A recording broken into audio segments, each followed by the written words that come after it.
Good afternoon, ladies and gentlemen. I'm Dr. Tamara Raveline, Superintendent of the Visalia Unified School District, and today I will be hosting a Q&A session, and we're going to be focusing on the iReady program. Our iReady program is our English, Language Arts, and Mathematics supplemental software that we purchased for Visalia Unified.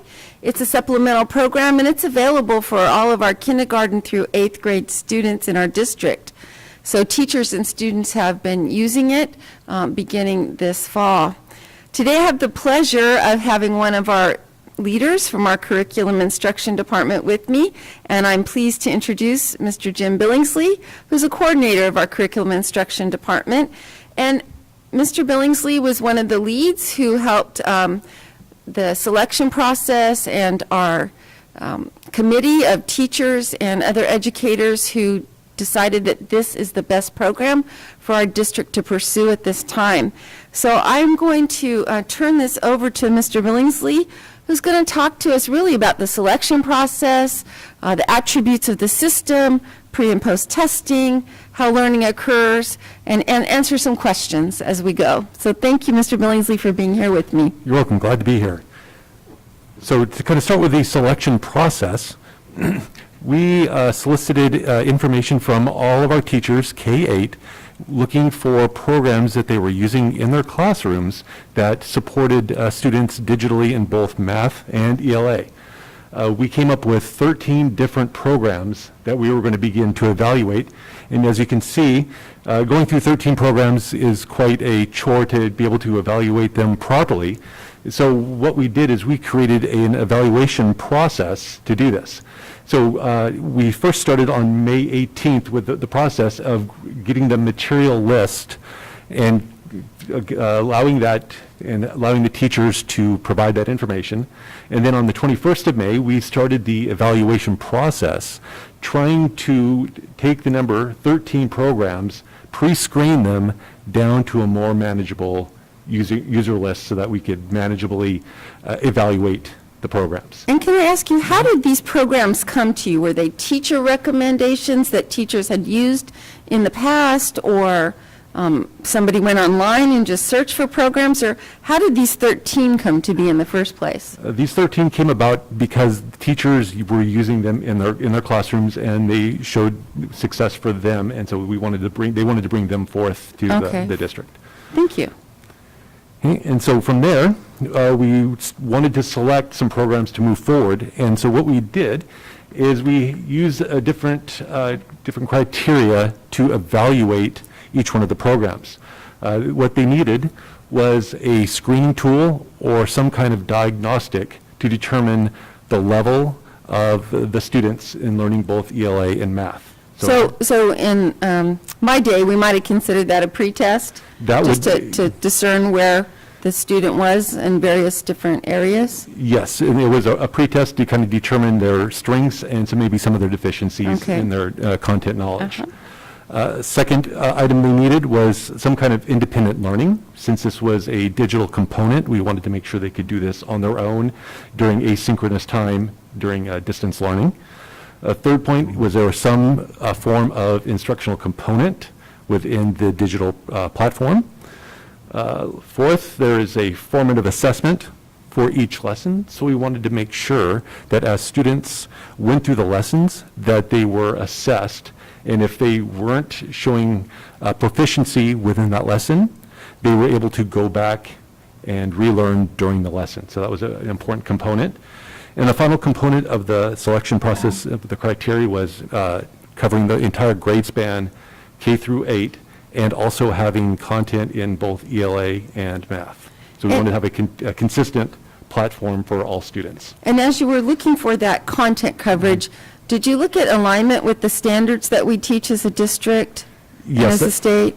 Yes, that was very important to make sure that we matched the state standards to the program. Okay.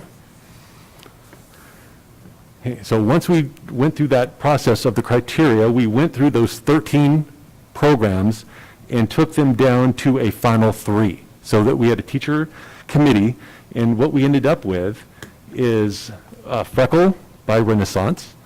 We ended up with iReady and iExcel. These were the 3 programs that scored the highest on the pre-screen tool. So our next step was to bring in the vendors for each of the platforms. So on June 11th, we brought in both Freckle and IXL, and on the 15th, we brought in iReady. And so they provided us an introduction to their product. They provided our teachers within the committee a demo account so they could use the material. And then we went through an evaluation of the products using a scoring rubric. So everything was consistent across all platforms. So the teachers on this committee, it sounds like they actually got to go in as a student might, and they got to practice and try out each of these systems on their own, so hands-on. Yes, it was hands-on, so we provided them demo accounts as both students and as teachers so they could see it on both sides. Okay. So it wasn't just like a sales pitch where I would watch somebody give a presentation. I actually could go in if I was a teacher and experience it for myself. Yes, exactly, and that was one of the components we had to have moving forward, was having that Okay. experience. So we gave the teachers some time to use the demo program, and we came up with our final discussions and decisions, and that was on June 26th. And at that point, that's when we had the decision to go with iReady moving forward. And so that was our selection process for iReady, kind of the background of that process. How difficult was it to first narrow down from 13 to 3, and then how difficult was it to really make that final choice to recommend to the board?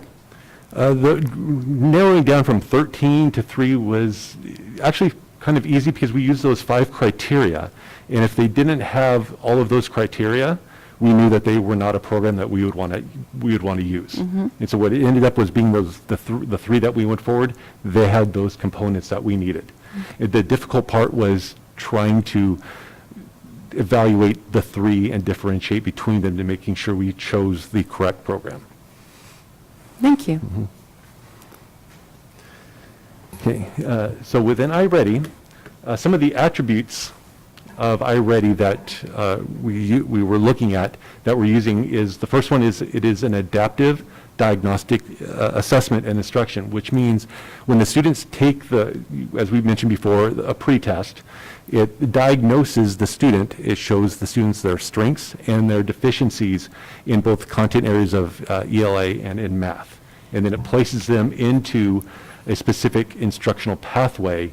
So really, it kind of diagnoses their student need. So as a student, I would take this first diagnostic test, pre-test, and then it would level me to where I needed to start in the program? Yes, it would level you, and what it would take is the area, the domain within the content that was your deficiency. It would start there and would build and backfill that information and content to get you back up to grade level if needed. So it's really an individualized program. If I took the test as a student and the assessment was placed, you might start at a totally different place based on your assessment. Yes, that is correct. So it is very individualized for each student based on need. And what if you were already at grade level? Would it then move you forward? Yes, so if you're at grade level, it will start moving you forward within the lessons to a higher grade level and to accelerate the student. So I can go at my own pace as a student. Yes, this is self-paced. Great. And that's kind of that whole personalized practice. It's wonderful for that piece. The big key on this is iReady is a supplement. It does not replace the teacher. We know that the teacher has the expertise within the classroom, and so this program helps support the teacher in the classroom. So it doesn't do everything for the student, and so it's just supplemental. Right. And then it helps, and the last piece, that the attribute of iReady is that it helps students develop a conceptual understanding, which means it kind of gives them a basis. Say in math, it kind of takes moving forward from that basic conceptual knowledge all the way up to, say, the algorithm. So it kind of progresses them through learning of the content. As a teacher, could I override the assessment in the system? Could I set my student at a different spot if I felt there was areas that still needed work on, or maybe review? Could I do that? Yes, you can change the individualized pathway to meet what the student requires. There's also another component, which is the teacher assigned lessons. And so if what is happening in the classroom, they can assign a lesson that ties in with the content they're covering in class. All right, so there's different ways I could utilize the system as a teacher. Yes, multiple ways. Okay. And kind of going back to going into that personalized practice, that is kind of the diagnostic, kind of like that pre-post test. And the way the diagnostic works is it's very important that it is an adaptive test.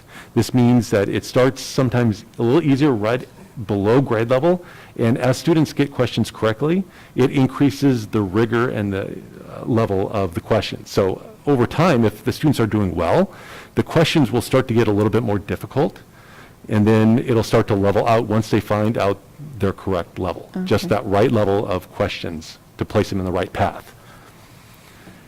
What if I am a student and I have discrepancies in different areas of English language arts or math? Like I'm very strong in vocabulary, but I'm not very strong in comprehension. Does it pick that up? It will pick that up, and it'll first focus the individualized pathway on the area where the student is weakest. Okay. Make sure they fill those holes to get them to grade level, and then from there it will accelerate the student. All right. And so that diagnostic is very important for that piece. And so what happens is during the diagnostic, we're expecting students maybe to only get half of the questions correct. And I know that's just like my daughter. It can be frustrating. It can be yes. frustrating. But what that does is that allows the program to place that student in the proper pathway. And so we don't want it to be too hard or too easy. We just want to get it right in the exact space for that student. And so our students were diagnosed with this assessment in English language arts and also in mathematics. That is correct. That was Both part of the content. process that we went through at the beginning of the school year. Yes. And this diagnostic can be a little longer than previous diagnostics that have been used in the classroom.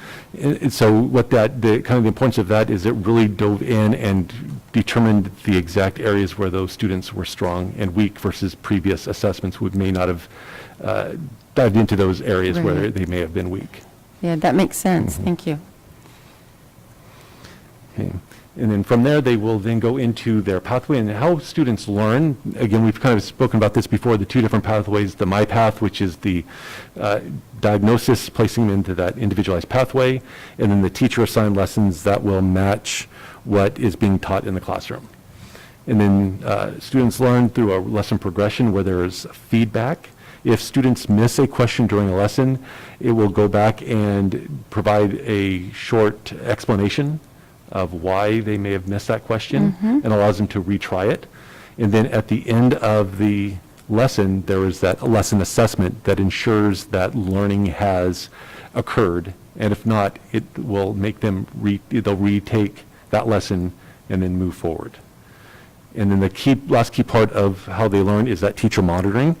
Teachers have a report that they can view and determine what students are excelling and what students are possibly struggling, and they can help support those students with lessons during RTI time or during synchronous learning time.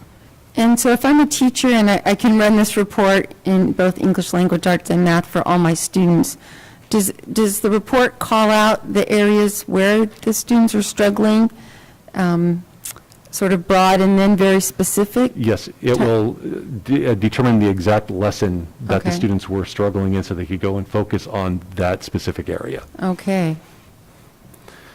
And then once all of the learning is done, you can track the progress, and iReady has, on the way you would do this in order to track your students' pathway, is you would need to log into their platform. iReady does not provide a parent platform to log in, so they'd have to log in through their student account. And when they come here, I have a picture of their homepage. And the first piece would be, you would want to look at My Progress, and that would tell you how well they're progressing during their lessons. And there are other pieces of information on there, such as how much time they've spent on lessons, how many lessons they've passed, what completed work they have done, and within math, they have areas where they can play learning games. Okay. So as a student, I can look at my progress anytime through this area and the iReady tracking progress, and then my parents can also go in and look at that with me. That is correct, and we would recommend that if a parent could work with their student while looking at the data, that would be very powerful. And then the teachers, they don't have to go in one by one like a student. They can pull a report for their entire class, right? That is correct. So as a student, and this was one of the questions we received from a student recently, they were questioning why they were in a different spot, learning different materials in the iReady math than they were with their teacher in class. And the way you explained it, it sounds like that's because their teacher is having them work on areas that they're struggling on, perhaps? Yes. Where there's deficits, or they are having them continue on and on their own pace. Is that? That is correct. That's exactly why they may be at a different area within the MyPath and what is happening in their classroom. And that's part of that individualization. Correct. That's the individualization portion. Which is built into the program. If I'm a student and I struggle with a concept, let's say in mathematics, how does the program address that? Okay, what it does is during the lesson, it will go and provide the student 2 opportunities to get it correct. Within the K-5 range, it provides a video lesson to where they could go and will actually walk them through, say, how to count base 10. It'll show them. And it'll automatically sort of send me there if I'm struggling? Yes, it will. Okay. The middle school is a little different. It provides a little less instruction, and it kind of gives more of an audio directions to how to complete the problem. And then, so it'll reteach me, and then do I go back to where I was, or is it going to give me different problems? Then, if you miss it, then it will give you another problem very similar to the one that you Similar. missed to make Okay. sure that you have understood that concept.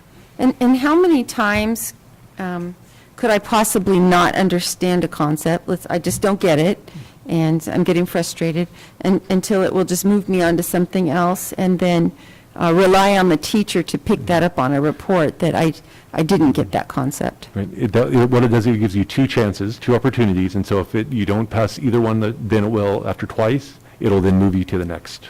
Another concept. Another concept, yes. And then it's really up to the teacher to use that diagnostic information to teach in a different way. That is correct, yes. Okay. And when we say this goes all the way up to 8th grade, in California, 8th grade is algebra. So is it hitting on Algebra 1 types of concepts? It hits all the way up through Algebra 1 Okay. concept, yes. All right. And if I'm an 8th grader and I breeze through that, then my teacher would see that I've completed all those areas and need to give me something else to work on? You would either give them something else to work on, or that's where the My Lessons, where the teacher assigned lessons, where whatever they're doing in class would match what they would be doing with iReady. Okay, very good. Are there any other kind of aspects of the program that you think we should be aware of, that our parents and students would be interested in hearing about? Probably the most important piece of iReady is the diagnostic, and allowing the student to take the diagnostic on their own without any help. Because what we want to do is we want to make sure that the students are placed in the proper pathway. I use the analogy of going to the eye doctor. So if I know I need glasses, I wouldn't want somebody telling me what's on the eye chart. Okay, I wanna that's a good analogy. Yeah, and so this is the same kind of process. If perhaps I took it earlier in the year and I was a student who was not paying that much attention, or also maybe I had a little help from an older sibling or something like that, is it possible to go in and take it again? Or does my teacher have to reset it, or how does that work? In between the diagnostics, the teacher could go in and reset the test and give the diagnostic again to the student. But we are giving the diagnostic 3 times during the school year. Once we did it in August, the next will be late November, early December. We wanted to get that kind of mid-year point. And then the final diagnostic will be given in April. And and I don't know if you explored this, so I'm sorry to put you on the spot, but does this program line up, I know you said it lined up with the standards, do we know if it lines up with the state testing, the CASP? Yeah, they use the questions and the assessment portion of iReady mimic the SBAC fairly Okay. closely. So it is a good, we're hoping that there's a positive correlation between the iReady assessment and the SBAC. So if students had been using this system, then that would help them perhaps feel more comfortable when they take the SBAC. Yes. Okay. All right. Well, thank you so much. I appreciate you coming and providing us this orientation and overview. We've had a few questions, and I think it's helpful for our parents and our students. A lot of students ask me questions. So I appreciate you coming today and helping us out to get a greater understanding. Oh, you're So welcome. thank you for that. Lastly, I wanted to go over a couple things. Last night at our regularly scheduled board meeting, the Visalia Unified School District Board of Trustees approved the pre-K, that's preschool, through grade 6 elementary school waiver. We sent it right away this morning to the Tulare County Health and Human Services Department. Our schools are already listed on their website as under consideration, so they will go through their normal review process, and we will work with them if there's any corrections or things we need to modify. Our waiver document is on our homepage at VUSD.org. It's 215 pages because we were required to have an addendum for each school site. So we have 28 elementary schools, and they each have an addendum attached. We're a large district, so quite a bit of work to pull that together, and I'd like to thank Jim Sullivan and all of the elementary principals and other staff who helped put the waiver together. Quite a team effort. We're looking forward to hearing back from the county health officials. We also started on this Monday our first small cohorts at school sites this week. We have 6 school sites that are piloting cohorts. Those are K-12. We hope next week to layer in more cohorts. Those are small groups of students who have a nice, safe place to study during the school day with good connections and the materials that they need to be successful. And we thank you for joining us. As a reminder, these sessions are recorded, so if you're not able to join us at 4 o'clock, you can always go on our YouTube channel and watch us later. So thank you, and see you next week.